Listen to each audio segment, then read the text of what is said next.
Good morning, all of you.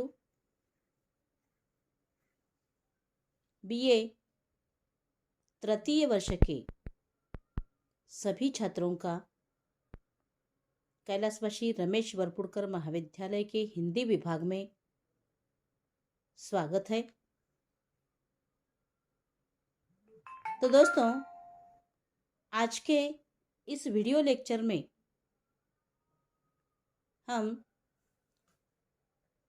Sanskrit आचार्यों द्वारा की गई काव्य परिभाषाओं को लेकर चर्चा करने वाले हैं।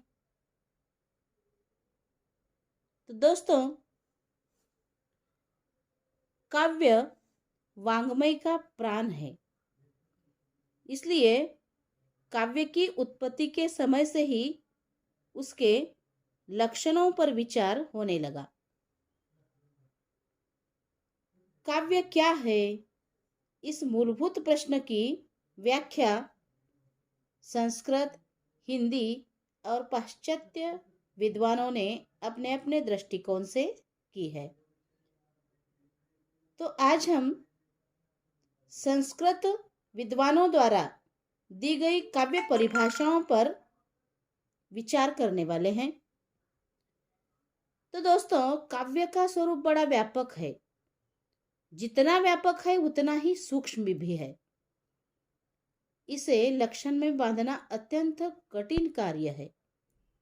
आदिकाल से लेकर आज तक काव्य को परिभाषाओं में बांधने का प्रयत्न होता रहा है, परंतु उसका विकासशील रूप लक्षणों और परिभाषाओं की सीमाओं में बंध नहीं सका है। काव्य कोई स्थूल व्यापार तो नहीं कि उसे सहज ही किसी निश्चित मानदंड में बांधा जा सके। वह तो हृदय या अंतर्मन का सूक्ष्म व्यापार है, जिसे लक्षण या परिभाषा देना कठिन है। परंतु परिभाषा देने की परंपरा अत्यंत प्राचीन काल से ही विद्यमान रही है। काव्य के अनेक लक्षण विद्वानों और कवियों ने दिए हैं। काव्य का स्वरूप इन लक्षणों में बंध नहीं पाता, फिर भी इन लक्षणों के अध्ययन से हम उसके स्वरूप के विविध रूपों और तत्वों को समझ सकते हैं। दोस्तों, संस्कृत में काव्य लक्षण एवं परिभाषा का क्रमशः विकास हुआ है। इस विकास में संस्कृत के समस्त आचार्यों का योगदान रहा है। संस्कृत के आचार्यों ने शब्द, अर्थ और रस, इन तीनों को आधार बनाकर ही अपने विचार व्यक्त किए हैं। इससे यह स्पष्ट होता है कि इन्होंने काव्य के कला और भाव दोनों पक्षों का ध्यान रखकर अपनी परिभाषाएं दी है। परंपरा में कहा गया है कि काव्येषु नाटकम रम्यम, अर्थात काव्य में नाटक सर्वाधिक रम्य है। इसका अर्थ यह हुआ कि नाटक भी काव्य का सर्वप्रमुख रूप है। तो इस दृष्टि से भरत मुनि का नाट्यशास्त्र सबसे प्रथम काव्य शास्त्र का ग्रंथ ठहरता है। नाट्यशास्त्र में काव्य का कोई लक्षण नहीं दिया गया।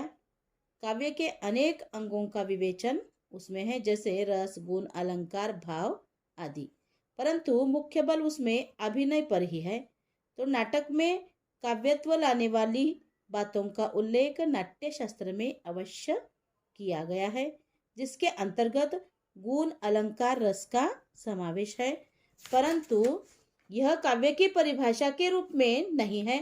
अतः काव्य की सबसे प्राचीन परिभाषा हमें अग्निपुराण की ही माननी चाहिए। तो अग्निपुराण में काव्य की परिभाषा इस प्रकार से दी है: संक्षेप दाव्यमिष्टार्थ व्यवच्छिन्ना पदावली, काव्य स्फुरदलंकार गुणवदोष वर्जितम। तो इसका अर्थ है, संक्षेप में इष्ट अर्थ को प्रकट करने वाली पदावली से युक्त ऐसा वाक्य काव्य है जिसमें अलंकार प्रकट हो और जो दोष रहित और गुणयुक्त हो। तो इस परिभाषा में 5 बातें हैं। देखिए, इष्टार्थ, संक्षिप्त वाक्य, अलंकार, गुण और दोष। इसमें काव्य की प्राय बाह्य रूपरेखा स्पष्ट हो जाती है। संक्षिप्त वाक्य रमणीयता का द्योतक है। इष्ट अर्थ तो सभी कवि व्यक्त करते हैं, परंतु इष्ट अर्थ यह शब्द अस्पष्ट है। अलंकार से युक्त होना अलंकार संप्रदाय का प्रभाव स्पष्ट करता है। गुण शब्द अनेकार्थी है।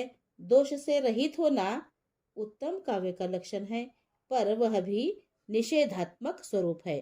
तो यहाँ काव्य स्वरूप के बाह्य अंगों पर ही अधिक बल इस परिभाषा में, अग्नि पुराण की परिभाषा में दिया गया है।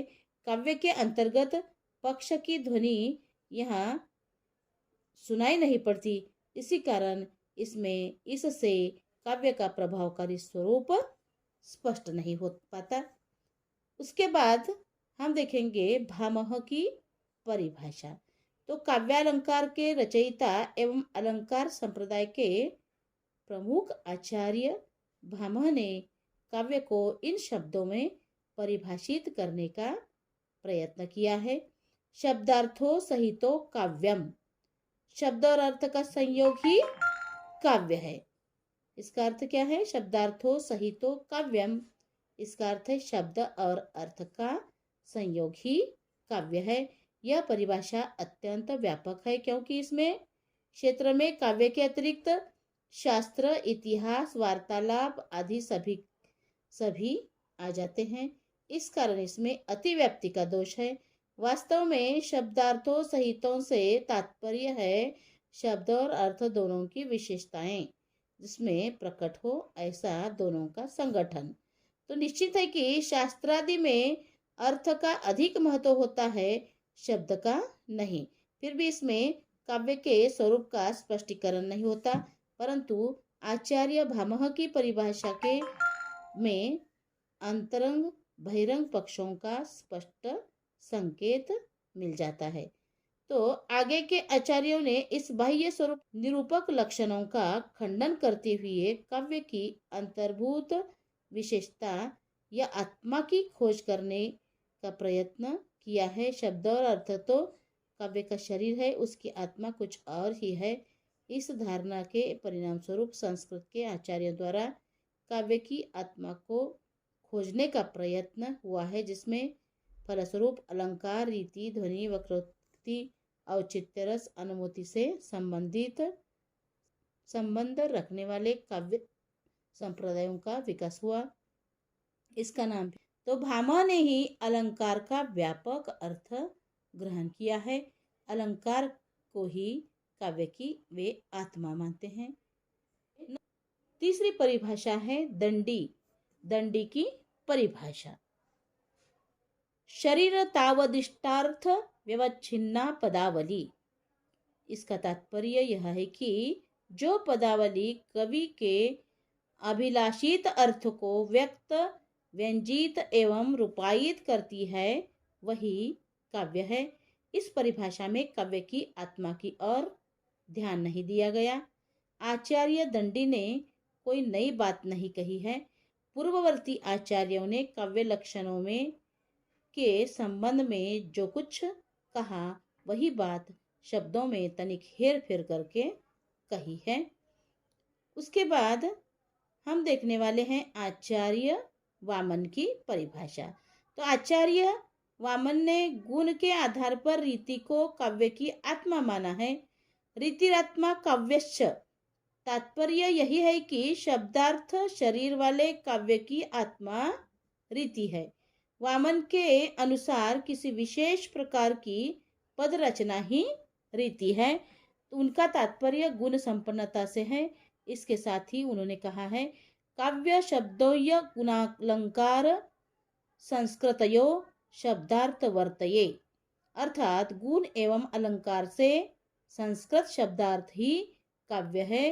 इस कथन से परिभाषा कुछ विकास अवश्य परिलक्षित होता है, पर समग्रता इससे भी काव्य का वास्तविक रूप स्पष्ट नहीं होता है। उसके बाद देखने वाले हैं हम आचार्य आनंदवर्धन की परिभाषा। आचार्य आनंदवर्धन ने अपने ग्रंथ ध्वन्यालोक में शब्द और अर्थ को काव्य की शरीर बताकर काव्य की आत्मा ध्वनि को ही माना है।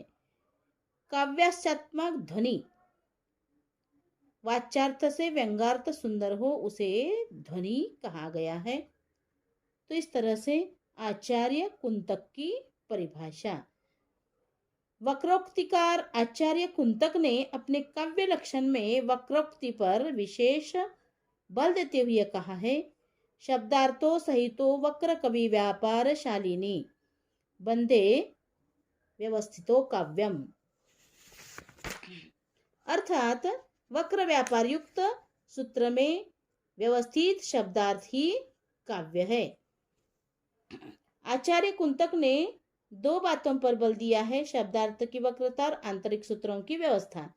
पर इन दोनों की बातों से आचार्य का क्या अभिप्राय है यह बात स्पष्ट नहीं होती, अतः इस लक्षण को भी पूर्ण नहीं स्वीकारा जा सकता। वक्रता के अभाव में भी काव्य सर्जना हो रही है, हुई है, यह लक्षण काव्य के एक विशिष्ट रूप का ही संकेत करता है, समग्र काव्य का नहीं। उसके बाद आचार्य विश्वनाथ की परिभाषा को देखेंगे तो साहित्य दर्पण के रचयिता विश्वनाथ ही पहले आचार्य जिन्होंने काव्य परिभाषा पर काफी विस्तार से अपने विचार प्रस्तुत किए हैं। वाक्यम रसात्मकम काव्यम, यह कहकर रस को ही काव्य की आत्मा स्वीकार किया है आचार्य विश्वनाथ ने। तो दोस्तों, रसयुक्त वाक्य काव्य है। यहाँ एक अर्थ तो यह हो सकता है कि रस वाक्य काव्य है यदि हम शास्त्रीय दृष्टि से जिस वाक्य में रस संपादन हुआ हो उसे ही काव्य मानेंगे तो काव्य का क्षेत्र अत्यंत संकीर्ण हो जाएगा और अनेक काव्य पंक्तियां इसके क्षेत्र से निकल जाएंगी। बिहारी और केशवदास की अनेक पंक्तियां जिनमें रस की पूर्ण निष्पत्ति नहीं पर अलंकार एवं उक्ति वैचित्र्य का चमत्कार है, काव्य में नहीं सम्मिलित होगी। यदि हम रस का अर्थ सरसता, माधुर्य आदि से लेते हैं तब हम जिसमें हमारा मन रस ले सके वह वाक्य काव्य है। इस अर्थ में यह लक्षण व्यापक और सार्वजनिक सुलभ है और इस दृष्टि से इस परिभाषा में निश्चय ही एक प्रकार की पूर्णता है। आचार्य विश्वनाथ द्वारा उपयुक्त लक्षण में पर्याप्त व्यापकता और यह व्यापकता है और यह परिभाषा सर्वजन सुलभ ही है। तो इस तरह से आगे हम आचार्य मम्मट की परिभाषा को देखेंगे। तो आचार्य मम्मट ने पूर्ववर्ती आचार्यों के मतों में संतुलन सामंजस्य स्थापित करते हुए काव्य को विशिष्ट लक्षण में बांधने का प्रयत्न किया है। आचार्य मम्मट की परिभाषा इस तरह से है, तददोषो शब्दार्थो सगुणावन लंकृति पुनः क्वापि, अर्थात दोष रहित गुणयुक्त और कहीं कहीं अलंकार से रहित शब्दार्थ ही काव्य है। यहाँ गुण और दोष व्यापक अर्थ देने वाले शब्द हैं। अनेक गुणों से युक्त काव्य में कोई एक दोष निकल आया तो उसे क्या काव्य के क्षेत्र से निकाल दिया जाएगा? आचार्य मम्मट ने अदोषता और गुणवत्ता पर ही अधिक बल दिया है। आचार्य हेमचंद्र की परिभाषा को हम देखेंगे। अदोषो सगुणो सालंकारोच शब्दार्थो काव्यम, यह परिभाषा आचार्य हेमचंद्र ने की है। तो आचार्य हेमचंद्र ने यह कहकर आचार्य हेमचंद्र ने कोई नई व्यवस्था नहीं दी बल्कि घुमा फिराकर पूर्ववर्ती आचार्यों की बात कही है। इसमें दोषहीनता, गुण और अलंकार अनिवार्य हो जाते हैं।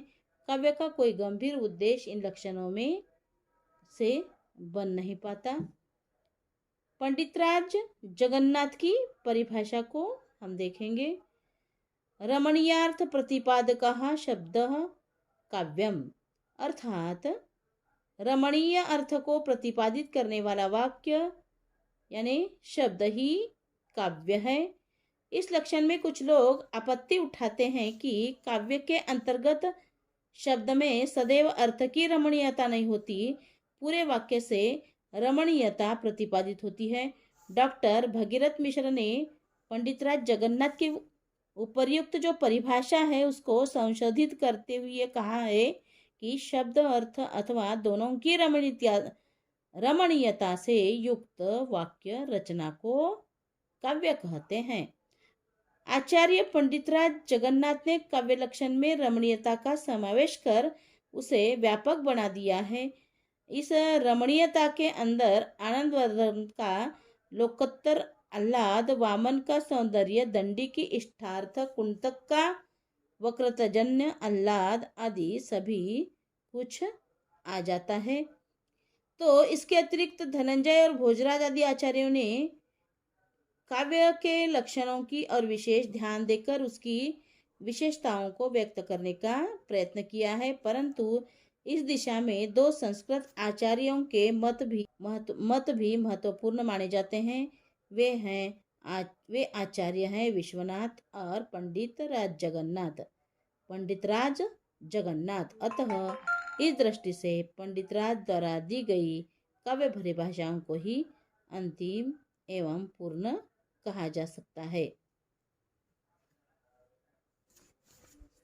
तो इस तरह से संस्कृत आचार्यों द्वारा दिए गए काव्य लक्षण या काव्य परिभाषाओं को लेकर आज के इस वीडियो लेक्चर में हमने चर्चा की है।